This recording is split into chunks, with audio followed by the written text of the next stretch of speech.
The mother of a Canadian Forces soldier who received a 1-cent check after her son's suicide has accepted the defense minister's apology.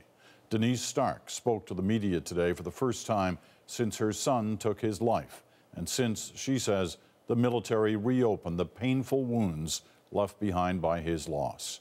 Joanna Remiliotis has the story. It stands on one of the more barren patches here, a simple tombstone marking a young soldier's life, a sad story now tangled in a bureaucratic absurdity.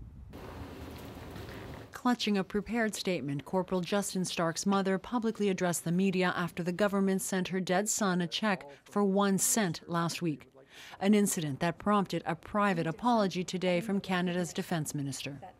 I explained how our wounds had been reopened since receiving the check. He acknowledged how insensitive it was and agreed to look into this. Corporal Stark was 22 when he committed suicide more than 2 years ago after serving a tour in Afghanistan.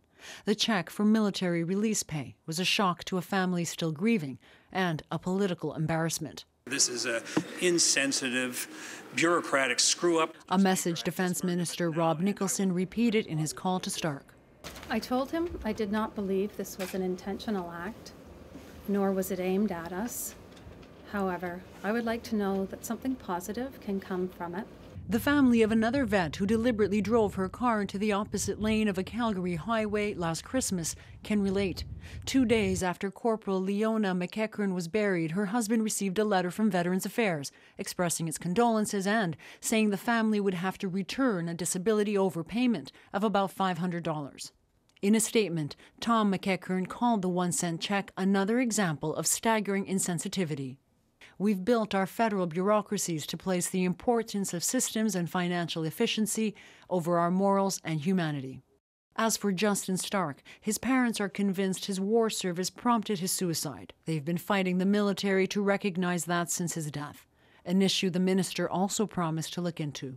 Justin, wherever you are, who knew your check for a penny would have grabbed the attention of so many?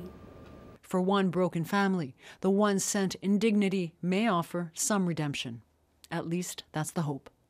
Joanna Remiliotis, CBC News, Hamilton.